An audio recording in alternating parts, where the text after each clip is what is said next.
and welcome back to Exodus Brothers. Today's episode is a personal one. We're joined by Bry Troyer, longtime friend and fellow filmmaker. Bry is a Pacific Northwest-based writer, director, and producer who spent years working in independent film. Bry grew up inside evangelical Christianity, and from a young age, he was also coming to terms with being gay in a world that told him that part of himself didn't belong. That tension led him down a path that a lot of people don't fully understand unless they've lived it, with years spent trying to reconcile it all. Today, we're going to talk about that journey and what it looks like to start unpacking all of it. Bry, thanks for being here. Thank you. I kind of just want to take us back to your childhood, if we can, and just talk about what it was like growing up in a religious home. Oh my gosh. I grew up on a farm in Kansas and with lots of cows and pigs and wheat and occasionally corn and soybeans. And I had with my dad, mom, and sister. So I kind of lived in this little, I thought it was kind of like a fairy tale land. I grew up hiking all over the farm with a creek and trees and swings. And I felt like it was kind of an idyllic little childhood. And when I was a kid, my dad went to the Mennonite church. My mom wasn't originally Mennonite. She was Episcopalian. So she and my dad went to the Mennonite church, this cute little charming Mennonite church that, I mean, if your brain thinks of this idyllic church in a tiny little village, that's the one. It was a very conservative Mennonite church. I mean, today's eschatology of the Mennonite churches can vary greatly from the classical Mennonite church with kind of a rigid hierarchy, a small group of men at the top, always men. Yes. To the more liberal Mennonite church. But when I was a kid, I went to the classical rigid hierarchy-ish Mennonite church, the more conservative Mennonite church. And where, we had dress codes. The women had to wear dresses and keep their heads covered before the Lord with, people call it bonnets. We called them caps. The men wore caps with a C and the women wore caps with a K. I have no idea why. Maybe that's not a thing nationwide with Mennonites, but that's what we called them.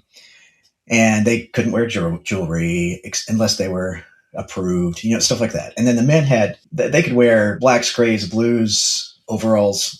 And I didn't really care as a kid because I thought overalls are just fine with me. And what era was this? That was early 70s. I was going to this church. But anyway, when I was in my, boyhood land of Neverland, Kansas version, I didn't really see that the girls and the women were struggling. And they were. My mom was struggling. That's for sure. My parents got divorced when I was a kid. And my mom, I found out later, hated the Mennonite church. She and a friend left the Mennonite church and they did something really radical. They went to the Methodist church. I mean, that's considered a huge jump for them. Yeah. Yeah. One of the first times I ever heard a dirty word actually was when my mom and her friend took off their bonnets and kind of as in a symbolic gesture, and they stomped on them. And my mom said something like, "Fuck you." I was so shocked. I was so shocked. That was huge at the time. What was the frustration there? Do you know what was going on that they were so upset about? It was highly, highly paternalistic, and my mom wanted to expand her mind. I mean, she was tired of the proselytizing and the discipline that was required within the church. Talking to her later, and she wanted to get a master's degree. She wanted to go to school and get a master's degree, which my dad was against at first, but later he changed his mind. He decided to allow her to get her master's degree because the man makes the final decision. And so she did. After she got a master's degree, she got a divorce. She asked for a divorce from my dad. He said no. They finally got divorced, and that was the end of her and the Mennonites. And really, I kind of left the Mennonite church at that time too. I was fascinated with my mom's journey of expanding her mind. She became a counselor, and she really got into psychology. So, of course, my mom was highly influential, and she wanted me to develop my interest in music. So here I am on a farm, and music is not that big of a thing, maybe country music. But she noticed that I could play the piano. I just kind of would tinker around on my grandmother's piano. And that clashed a little bit with what my dad thought I should do, which is kind of follow the Mennonite way. He left the Mennonite church too, by the way, but to follow the kind of the Mennonite way of work. I mean, faith and work, those are two key points with Mennonites. They're really big on faith and work, and works before God is what they would say. And so if you're not being faithful and praying to God, then you need to be working. You need to be doing something productive for really kind of for the community. The other funny thing about Mennonites is they feel like socialists. They're not Yeah. socialists, but they would hate it if they heard me say that. But they would, it was all about growing things and fostering things and then sharing it with the community. But it also can be like a prison cell for somebody that wants to expand his or her mind. So anyway, my mom left. She got custody of my sister and me during the school year, and then we lived with my dad during the summer. My dad got remarried to a woman. She was already going to another interesting church, which was the Evangelical Quaker Church. Ah. Yeah, and so my dad decided to move over to the Evangelical Quaker Church. That was when I was probably, 13. So then I was introduced to the Quaker Church, which seemed sort of like the Mennonite Church, except they wore regular clothes, and the women didn't wear caps or bonnets, and they were a little more, I guess you could say, progressive. Although not really. After leaving the bubble, I realize now that they were also very into kind of intimidating you to accept the doctrine. I think it's called the EFC, Evangelical Friends Church, or something like that. That was an interesting church. They still were very much, later on, I realized that I was gay. I kind of knew that I was different. I didn't fit in with contact sports, especially football and basketball just weren't my thing. I wasn't into all the things that the other boys were into, and I kind of liked what the girls were into. I wanted to do art, and I wanted to learn musical things, and I wanted to join the choir and stuff like that. And so the Quaker Church did allow me to do that, but they were still definitely against same-sex marriage as they are today. They definitely believe in heaven and hell. They, just like the Mennonites, they believe that the Bible is the inerrant word of God. They were still very conservative. I grew up in that world. With them, you go to church on Sundays, then you have a night church that you go to. Boys and girls usually get separated, and they have their own special. I call it kind of manipulation, but they have their own special worship. That town, it was a small town, and the church was the entire town. The church was everything. Oh, wow. Probably 90% of the people that lived in that town, probably more, they went to that church. And then there were people that came from outside the area to that church. I think there were more members of the church than there were population of the town, residents of the town. It was quite the dynamic church for that area. There's also a small college where you go and become indoctrinated even more, basically. I was in that world, and that was my world for a while. Even when I went back to live with my mom, who was now the secretary of the Methodist Church, somehow my dad was able to keep the tentacles attached. So my mom, even though she was going to Methodist Church, I started going as like a freshman in high school, I think, to this other church, the Bible Baptist Church, because I felt like I was closer to God, and I was also struggling with my sexuality at the time, and I definitely did not want to be gay. I definitely at that time was I didn't even tell myself that I was gay. Anytime the word hovered around my head, I would swipe it out of the way. And I think that is Satan. That's the devil trying to get inside me. I'm not that person. And I said, I'm sure lots of other straight men have gone through this, and eventually I will become straight, probably after I get married and have sex. Then it'll hit the straight button and I will suddenly become straight. That's what I thought might happen. What age was that around? That was, I think I was a freshman in high school. Did you realize when you were younger that you were gay? Like, was there a time where you felt like you had that recognition, or was it later on?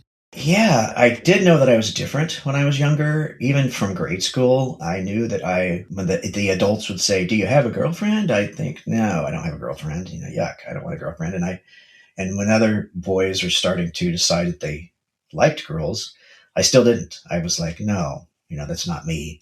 So it was probably grade school that I realized that I was different. And then when I was in junior high, I realized that I was gay. I didn't ever tell myself that. But definitely there was a moment when my dad and my uncle were watching television, and there was some sort of a story about a gay guy who lived next to a straight guy, and the straight guy went over to his house. This is on television, and sprayed the gay guy with water. Oh, wow. That was caught on somebody's camera at the time. So this is before everybody had cameras. They must have had a Super 8 camera or something. Yeah. And then that was played on the news. Ridiculous thing to play on the news. There it was. They didn't really say that it was wrong. They just, the neighbor sprayed the other guy, called him a fag, basically, which was bleeped out. Mm-hmm. And the gay guy, he was kind of effeminate, and he was saying, stop, and then he ran away from the straight guy. And they played that as though, isn't this funny? And my dad and uncle laughed. And then I remember my dad saying, the worst thing in the world that he can think of that could happen to him was if his son told him that he was gay. Oh, wow. And that definitely locked me into this trajectory that I was not going to be a gay guy. If I were a gay guy, I'd lose all my friends. My family would reject me. I decided I'm not going to go that route. I'm not going to do it. So I felt like, that religion was the answer to preventing me from being gay. Religion was my way out. In that moment, your dad saw this on TV and said this. Did you know that you were gay at the time? And if so, did you feel you had to suddenly hide it? What was the internal reaction in that moment? I did know that I was gay at the time. I still was rejecting the word and the concept internally, but I did think I could be that guy. I could be the guy getting sprayed with water. I could be the guy that completely destroys my dad's life. I thought, I don't want to destroy my dad and my mom's life. My mom, it turns out, was very, very accepting, but I don't want to be the guy that hurts the family in this way. And I hated the idea that I might be gay. I just hated that in myself. And that hate, that self-hate, throughout the years, it just echoed in my head and kind of bounced off the inner corridors of my cranium, and it got louder and louder and louder, just hating myself for thinking these thoughts. I really started in that direction the time that my dad and my uncle had that conversation, and they agreed that having kids who were gay is like the worst thing that can happen to a parent. Wow. I can only imagine what that would do to you internally. And also, obviously, your reaction to that word, I would assume, was from a lot of the programming and indoctrination of what you were hearing from church and just society as a whole, right? Oh, definitely. Yeah. And I was in that world where I didn't really see people from the outside come in and give me an alternative view of what life could be like. Right. For listeners, it was a very different time. Obviously, now there's much more exposure and conversation around it. But back then, you didn't really have any outlet for any opposition to what you were hearing.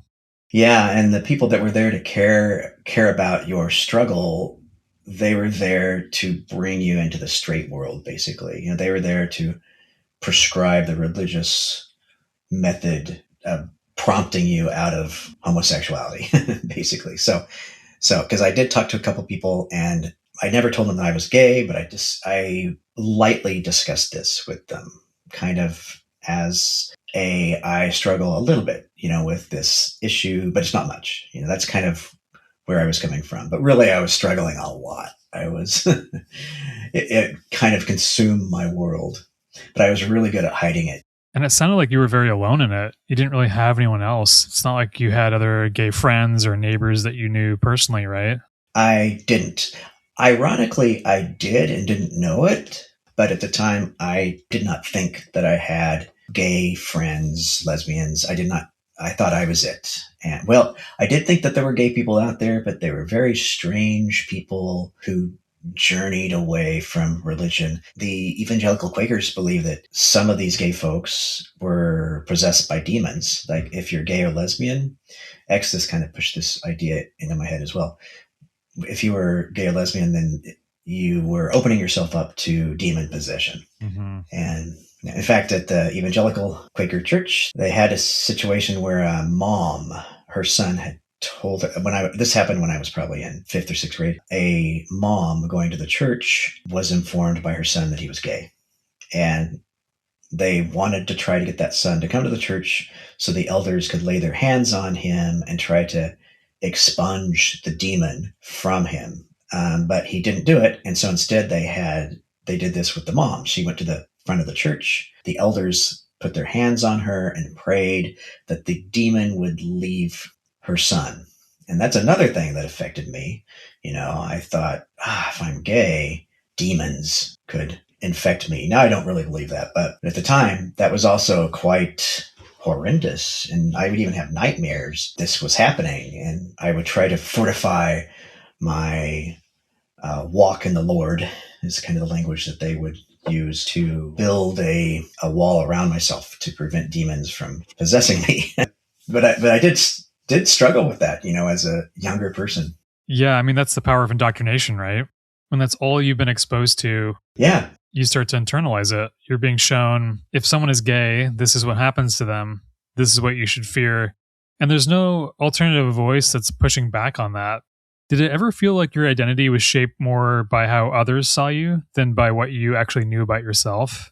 I wanted to become the mask that I was wearing. I wanted to become that outside shell of an identity, which wasn't really me. Yeah. Did that make you feel like you were living two different lives in a way? It did, actually. But I kind of had the life that I wanted to live, the life that I was trying to suppress, which is really more of an identity that I was trying to suppress. Mm-hmm.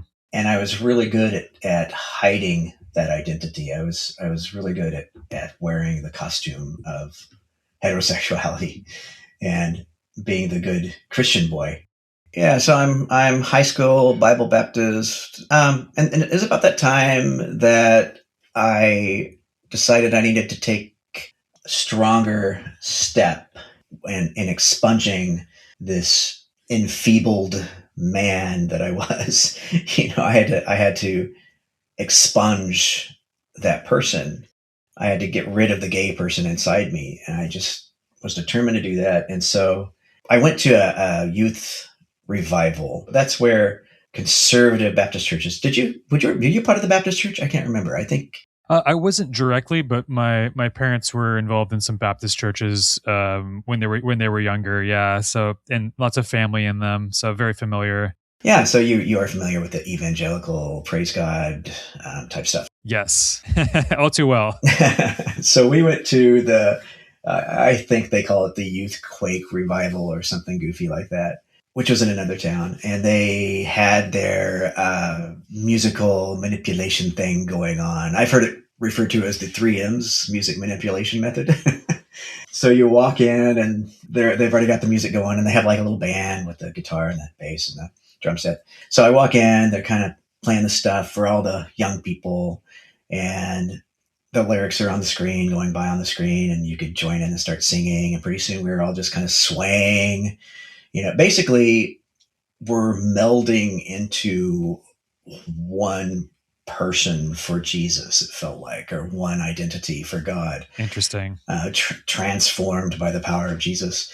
And then, they start persuading you to raise your hand if you feel the Lord calling you. And eventually you could go to the altar. And so I went to the altar. Half the crowd went to the altar, probably more.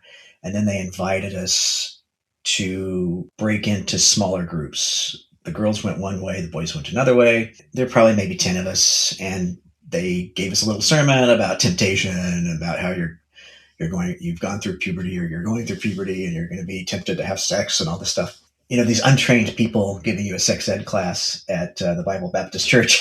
That's not a good thing. And looking back, they were probably pretty young too, right? I would assume these youth leaders were probably in their 20s and uneducated and unqualified. Yeah, they were.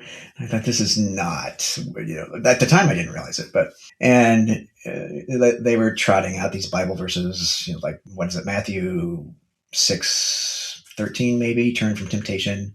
Temptation was biggie, and then they divided us into smaller groups, and I was a group of 3 young boys, basically, and that youth leader said God was talking to him. He said, God is telling me right now, we were praying, and he said, God is telling me right now that there's somebody here struggling with a desire to have sex with his girlfriend. And I thought, well, that's not me, so I'm just going to sit here. But I could see, the guy next to me kind of fidgeting. And he said, you can come and talk to me personally if this is you.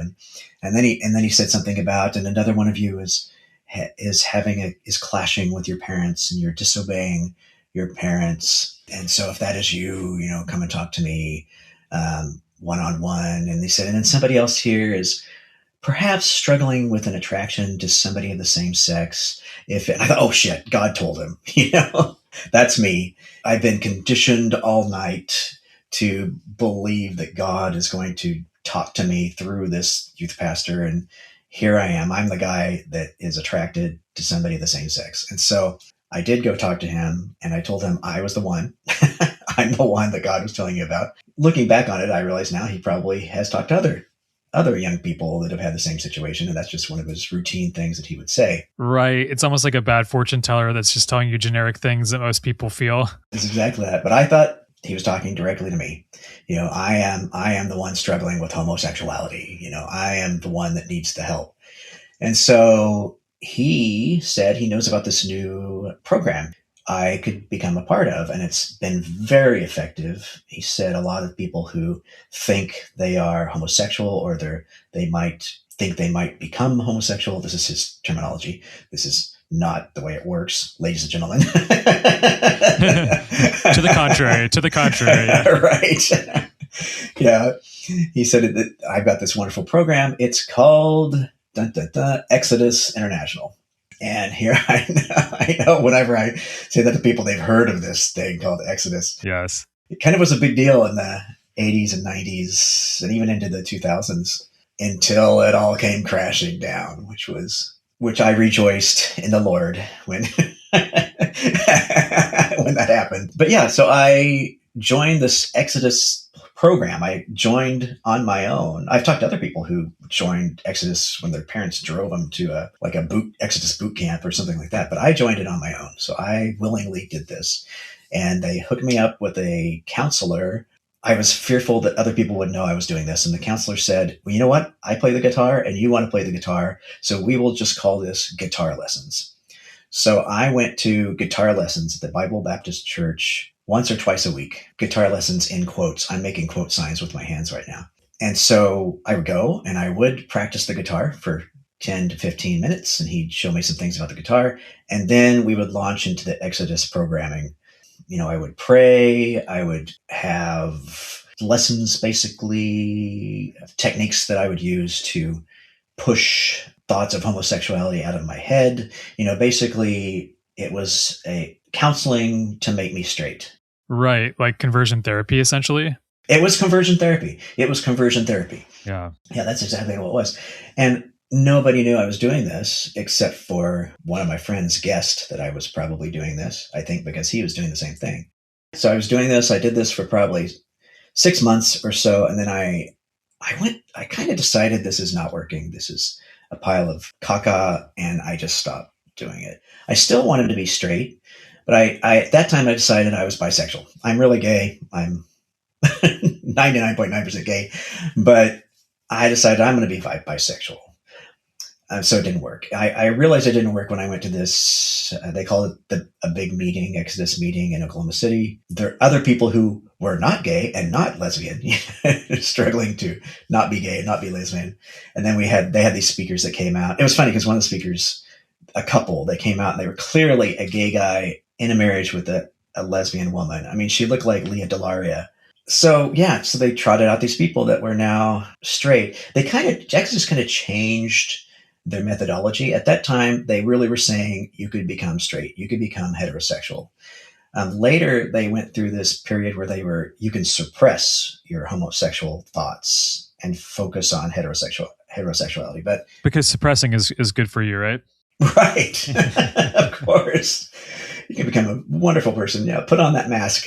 And anyway, I just thought, especially when I think I was thinking about this when I was watching that couple up there, and the guy was like, I have been straight now for 2 years, and I just love my life now. I think we're going to have kids. It's like, It's flinging. I mean, I just thought he was going to break into a musical, and we were kind of looking at each other like, I don't think it worked.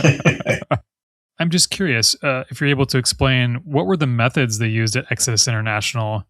Yeah. What were the methods of the conversion therapy? Because obviously it's all very damaging, but some forms are very extreme. I'm curious how extreme or what exactly they were doing there.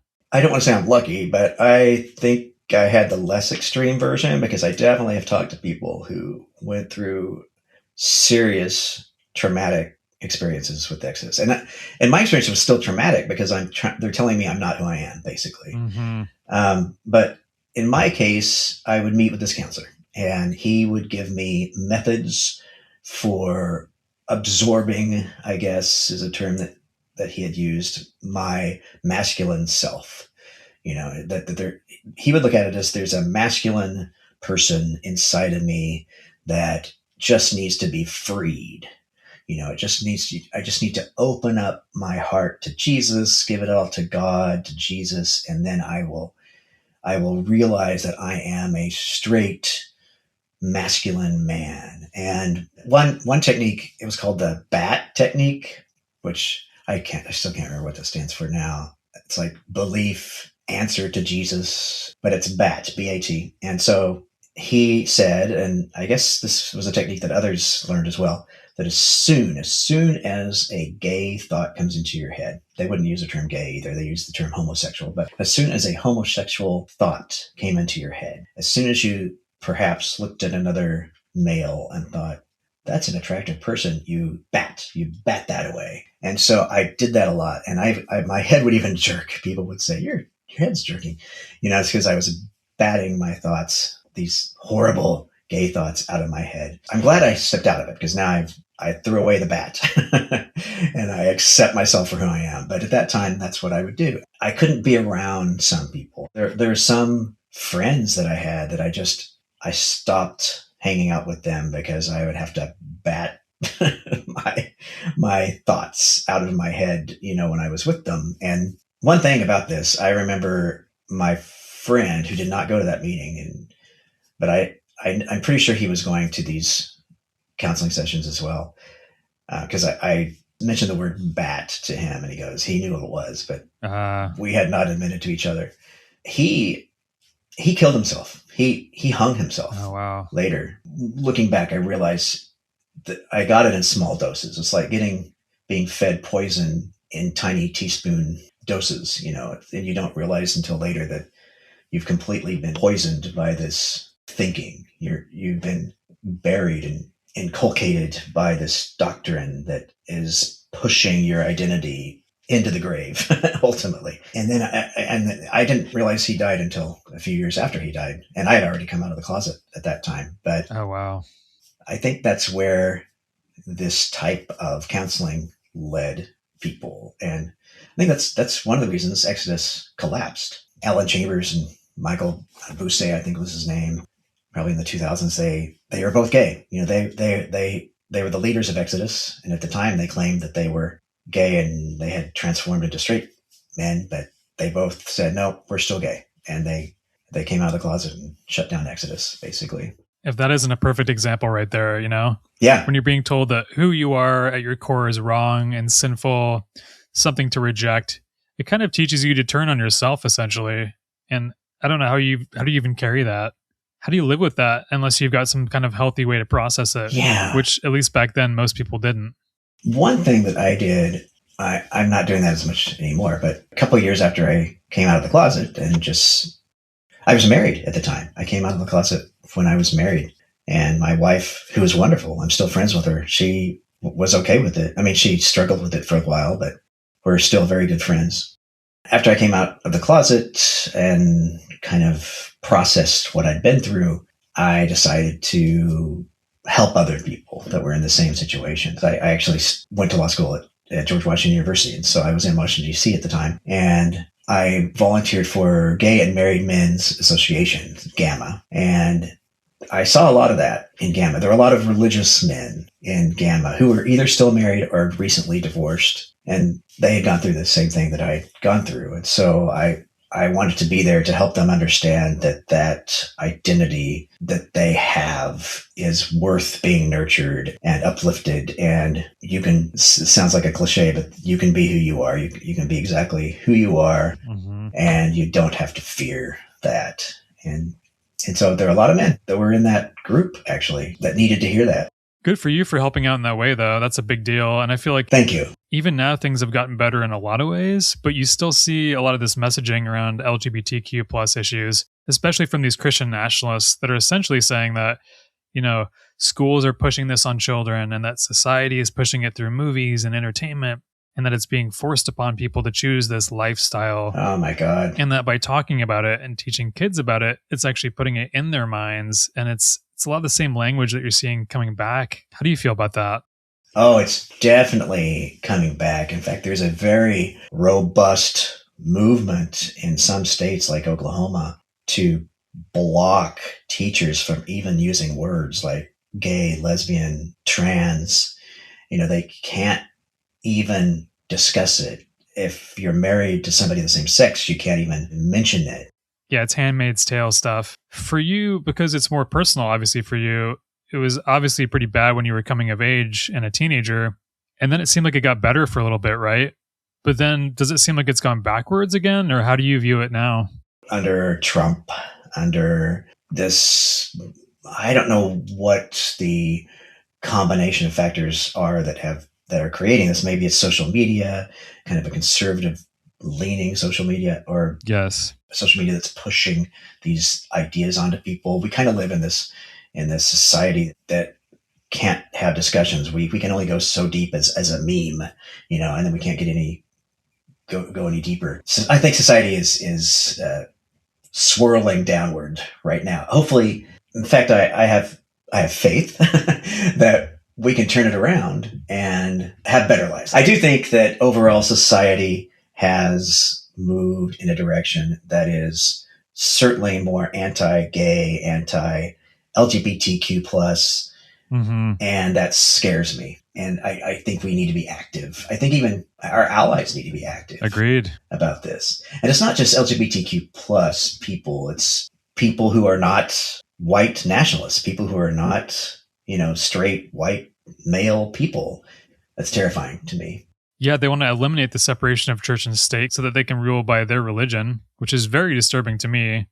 And it seems to me like specifically a lot of hatred towards the trans community right now. And that's why I feel like these kinds of conversations are really important and people need to speak out more. It's important to, at least in some incremental way, to let people know that you're against where our politics and our society is sliding right now. I agree. I wanted to actually go back a little bit because I feel like there was a bit more to your story.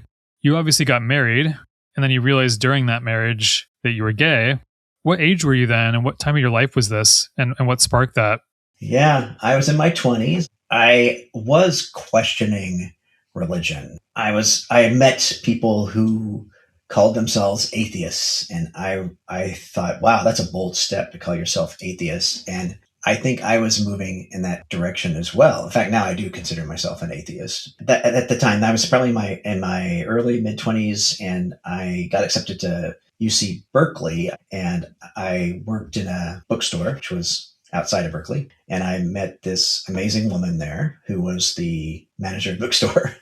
And I ended up marrying her. And we talked about religion a lot. We talked about, she identified as a bisexual, by the way. Oh, okay. And I just thought that was fascinating. And I thought, okay, I still felt like I needed to be straight because I felt like I needed to live in both worlds. I needed to live in the world of my family, my extended family in Kansas, and my conservative friends. I felt like I needed to appease everybody, I guess.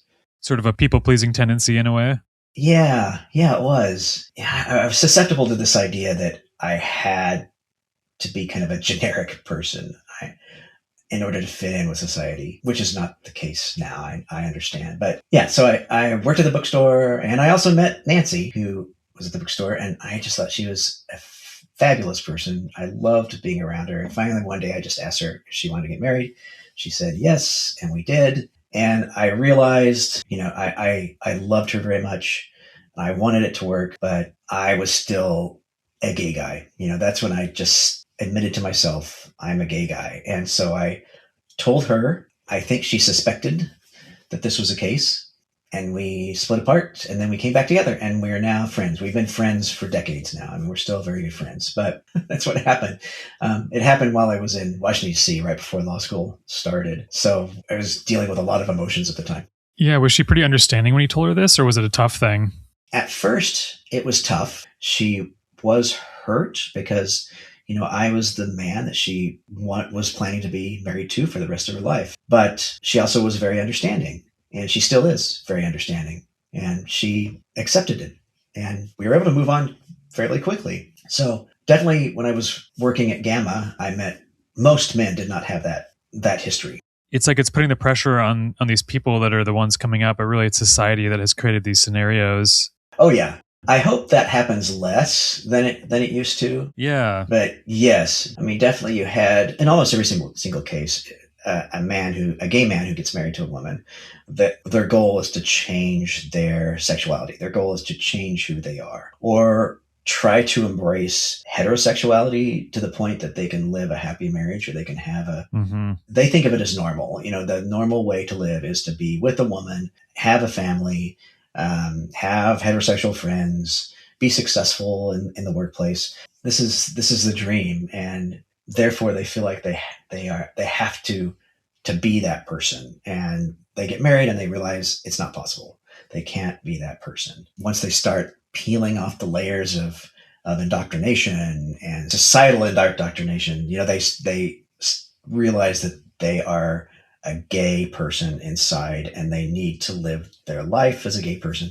And I actually think being gay is more than just sex. It's more than being sexually attracted to other men. It's much bigger than that. And once you peel off all those layers, then you realize who you are. And that's the way a lot of these men in Gamma were. They were peeling the layers off. Mm-hmm. Kind of like a plaster mold, that's, I work in film, and I've made these props. And one time we were making these giant tomatoes, and we would put this, I'm creating an elaborate metaphor here. So we'd put this plaster bandage stuff around this beach ball, and it would harden. And then we put another layer around it, and it would harden. And then we put another layer around it, and it would harden. And this is like this gypsum powder and water that would harden around this beach ball until it created this really tough exterior. You could drop it from a building and it wouldn't break. And then we popped the beach ball and pulled the beach ball out, and it was this tough exterior. And I think that Christianity does that to you. Lots of religions do that to you. You get them layer by layer. As a child into adulthood, you get these layers of fabric that harden, and then another layer that hardens, and another layer that hardens, until you have this rigid shell around the identity inside. And it's hard to crack that shell. How's that for a metaphor? I think it's a great one. Yeah. I really do feel like Christianity has played a big role in a lot of the struggles around LGBTQ plus issues. Yeah. I feel like when people are taught that they can accept who they are, that does incredible damage and often traces back to religious beliefs. So I think Christianity has caused a lot of harm in that way. It has. I mean, growing up, you learn that being gay is a sin. And then when you get a little bit older, you realize, if God exists, which I don't believe God exists anymore, but basically God designed me to sin. That's kind of the way I thought when I was in high school. I thought, why did God do this? Why did God design me to be perpetually sinning, to be something that I cannot avoid? And then eventually I realized that even the whole concept of sin was highly dubious. Yes. And then obviously the concept of objective morality is completely implausible. Yeah, we talk a lot about that on the podcast. Exactly. Mm-hmm. It really is a religion that teaches you that you are worthless, essentially, that you're bad inherently, that you need God to be good. It's just not a very healthy mindset for a lot of people. No. I will say there's some people that it works fine. It works fine for them. My uncles and my cousins that are working on the farm and working with their pigs, and they love it. And female cousins are cooking the beer rocks, and the beer rocks is this pastry that I love that Amish Mennonites would make. They love that. This is their world. It's kind of this fairy tale land, but it's real, and they love living in that world. But if you don't quite fit that mold, if you're gay, lesbian, then you've got problems. Anyway, they take these things literally. They don't take the stoning parts literally, or the disobedient children should be killed literally. Anyway, there are things that obviously there are things that you can pick and choose from the Bible, but it doesn't fit. Like my friend who's lesbian, who was Mennonite, who's no longer part of the Mennonite church. She came out of it. The first thing she did was get her hair cut and wear pants. It was quite liberating. Dun dun dun. Yeah, it's so interesting too. This is more of a side conversation, but so many of those things that they're using are so grossly taken out of context. Yes. Whether they're laws for a specific area at a specific time in history and still being applied today, it's pretty crazy to me. But anyways, I wanted to circle back to a bigger question I had for you. With all this said, with all this backstory you've given me, after you came out to your wife and ended that relationship, if you feel comfortable talking about it, how did your dad respond to all this? And how did he treat you once you came out? Yeah, good question. Yeah, Dad obviously was not happy. He didn't really like Nancy from the very beginning, actually, because he thought she was too much of a feminist, and feminism is the destruction of the world. Right. Didn't you know? Yeah. So he didn't really care for her, but when we got divorced and he found out why, that was even worse, so he would have put up with me being married to a liberal, but being gay and divorced and not married, that was absolutely terrible. That was a terrible thing. And so I didn't talk to my dad for a few years after that. And then I started talking to my dad again, really, after I started dating Ron, who is now my husband. We've been together since 2003. Wow. Yeah. Yeah. I introduced Dad to Ron, and he actually liked Ron. He called Ron my friend for years. Ron was my friend. They wouldn't let us stay in their house together. Anyway, I would see my dad about once a year, and he would tolerate me, and I would tolerate him.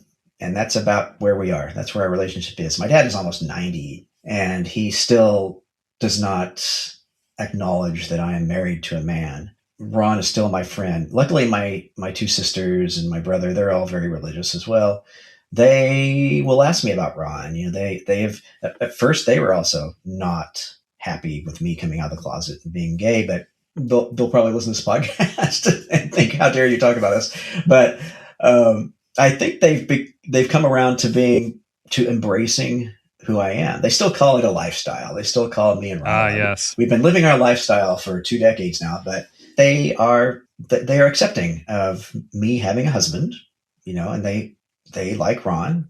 So they'll ask me how Ron is, but my dad definitely is not. He will never get to that point of acceptance. He has buried himself in so many layers of indoctrination from the church and religion and just society, and growing up into multiple generations of people who've thought the same way. He'll never accept me, for as being a gay guy. I'm kind of his inferior child that he has, and he tolerates me every now and then. I guess, how did that affect you though? How did that make you feel? I mean, you've had years now to cope with it, but initially, how did that feel to not have that full acceptance from your dad? Yeah, I went through years of wanting him to accept me, and it went through, I would suppress my gay self when I'm around. I still kind of do that. It's sad. When I'm around him. And then I was hoping that he would accept me at some point. And now I realize he's not going to accept me. He's just a guy who is never going to accept me. And that's fine. That's who he's going to be. I can still go to his house. I can still eat dinner with him. He is into praying while I'm there. He always wants me to go back to church. He still wants me to leave this quote unquote lifestyle. I mean, he's still in that mindset. That's never going to happen. But that's kind of where we are. That's where we are now. But I spent years trying to get over that. I even spent some years where I just hated him and we didn't talk. for a long time. And it seemed like every day I was formulating arguments with my dad in my head, that I could, if he brings this up, I'm going to say this. If he says this, then I'm going to say that. I'm going to triumph in a debate with my dad. And that's just not indicative of growth. That's not a healthy thing to do. Yeah. Yeah. Now I just stepped away from that mindset. I'm not going to be able to change my dad. He's never going to fully accept me. And that's that. That's just the way it is. It's so interesting when people bring up the whole lifestyle angle, because it always makes me want to ask them, okay, if it's just a lifestyle, then that means it's something that you yourself could choose to try, right? Yeah. Right. But most people obviously know they can't just flip that switch. It's not a lifestyle in that sense. It's something inherent. You're naturally attracted to who you're attracted to. Right. Yeah, you could just walk over from the heterosexual lifestyle, try out the homosexual lifestyle for a little while, maybe go over and try the pansexual lifestyle, Right. It just feels like a contradiction that doesn't really hold up. I mean, obviously you and I can see that. Right. But yeah, that's got to be really hard. I think at a certain point, though, you just have to focus on yourself and what's healthy for you and recognize that ultimately it's not really about you. It's about where they're at. Right. That's something that they need to work through, and you can't force that. But it does sound like you've gotten to a place where you feel good in your own skin and the life you built, which is really great to hear. I think I have a healthier mindset nowadays than I have in the past. That's for sure. I've dealt with a lot of things. I have a lot of friends now. I mean, I went through a period where I didn't have very many friends that were like me or that could understand me. And now I do. Now I kind of have a new family. I have my chosen family of gay people and straight people, straight allies and lesbians, and I have trans friends. It's like a new world that I live in now. I've gone from the Bible bubble to the cool, fun bubble that I live in, and I know I can jump from bubble to bubble. It's bubble hopping. I don't know if that's a thing. I think people like you that are open-minded, that grew up in these various diverse environments, you're able to adapt more easily to different kinds of people, and I see that as a superpower. Thank you. Yeah. Well, I think it's true. I think having that diversity of your childhood and background and being able to relate to different kinds of people is a strength for sure. I think so. Yeah. Thank you. I agree. Yeah. So I'd just like to hear where you're at now, coming out of the marriage and meeting Ron, your life since then, you as a filmmaker, and just, where you sit with this all now. Yeah. Well, I'm a gay atheist, so I have two cards, the gay card and the atheist card. It doesn't get me any discounts anywhere, but I am. And I've gone through this period where I now realize the impossibility of this pretend world of religion. Because I do feel like they live in these giant worlds of pretend, actually. And they have this fanatical devotion to their little dreamlands that they live in with all their rules. Anyway, but as an atheist, I realize that it just feels silly to try to continue to live in those worlds when I just don't buy it. It'd be like somebody saying Zeus is God and you need to live in our Zeus world. Exactly. It's like, I don't think so. I don't think I'm going to do that. And then when I was, another funny thing is I'm a little off track, but I'm still on track. So when I was a freshman in college, I decided I was toying with the idea of, am I religious? Am I not religious? And I decided to read the Bible. And I thought, I'm going to read the Bible. And I thought to myself, God is going to speak to me as I read the Bible. And I never really sat down and read the Bible. I never really started reading the Bible. I've been involved in religion, deep in religion for a long time, but I've never just sat down and taken a look at it. And so I got through like the first 5 books of the Bible or so. And I thought, this book is a giant crock of poo-poo. Who believes this crap? Yep. God has no problem murdering people for the hell of it. Slavery is okay. Rape happens. Genocidal. I mean, when I was a kid, Noah, all these animals got on the boat with Noah and they floated around, and then the flood went away and they got off the boat and everybody was happy. Everybody's happy getting on the boat. Everybody's happy getting off the boat. They left out the part of the mass genocide of slaughtering millions of people. Right. Pregnant women, most likely. So there goes the pro-life angle, right? Right. all those sinful toddlers, in the world, dead because of God. And of course, God knew all this. That's the other funny thing, that a big logical flaw in the whole idea of the inerrant word of God is, if God is omniscient, he has no time, no past, no future. If God is this omnipotent entity who knows everything that's going to happen in the future, then he knew all these people were going to be sinful, and he knew he was going to wipe them all out. And then he knew he knows all of this stuff ahead of time. He knew he was going to kill the firstborn sons in Egypt, and he knew he was all these things that are in the Bible. You start reading it, and you realize, okay, how am I going to wrap my head around this and use this as a spiritual guide for myself? And I realized I can't. The Bible wasn't going to do that for me. I'd heard all these stories about how people were at their low point and they picked up a Bible and they started reading it and they realized God is real. I think the opposite thing happened with me. I was kind of at a low point. I picked it up and I thought, this is a horrendous creature thing called God, and it's not for me. Yeah, that happens to a lot of people. That's actually one of the biggest reasons most people don't believe, is actually just reading the book itself. Just read the Bible, right? Especially the Old Testament. So you read the Bible, realized that you didn't believe in it. What's your outlook on life now, and how have you processed everything you grew up with since then? I love my life right now. I mean, I'd love to have more money. Wouldn't everybody? But I love my life right now. I love my husband, Ron. He's an awesome guy. I don't really give a shit if people don't like me for being gay. Too bad. Yep. Yeah, I'm just done with that. I'm old enough now that I'm a Gen Xer who's got the I don't give a shit mentality, I guess. That's great.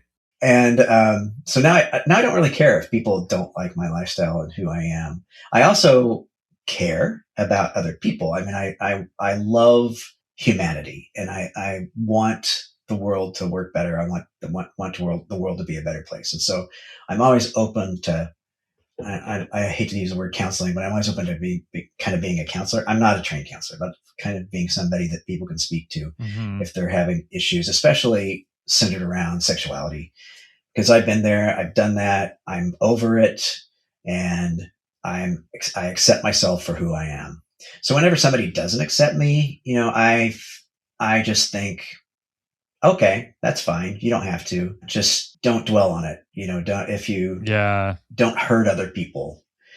Don't legislate your religion into hurting other people, like they're doing in Oklahoma, where they don't say gay bill, or Florida. So that's where I am. That's the key, really. Accepting yourself. If someone doesn't accept you, that's on them. And that's not someone you probably want around anyways. Right. That's their business. It's not mine. Unless they try to make it everybody's business, and then it might be mine. But yeah, I'm fine with who I am. If you don't like it, tough shit. Yeah, exactly.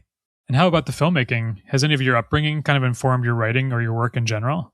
Yeah, definitely my writing. I've been really, most of my focus has been on working on other people's stuff. So I usually work as a producer or line producer on narrative features. I also work on commercial projects as well. But yeah, for my own writing, sometimes religion and my identity, well, definitely my identity is infused in my writing. Sometimes, not always. Sometimes they focus a little bit on identity and sexuality. And I love that.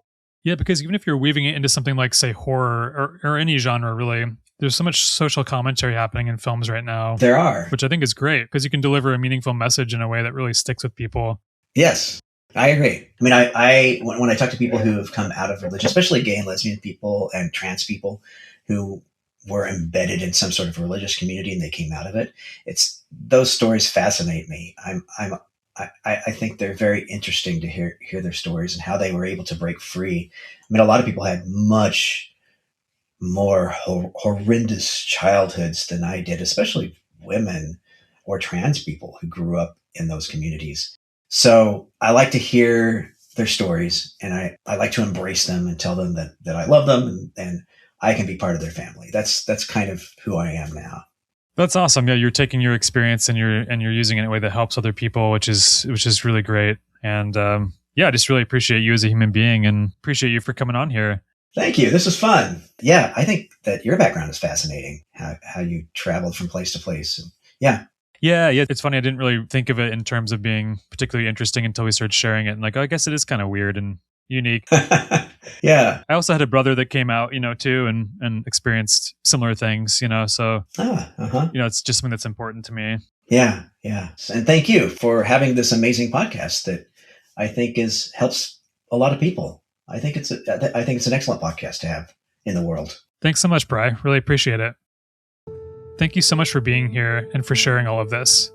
If you're listening and any of this feels familiar, you're not alone. This is Exodus Brothers. Thanks for listening.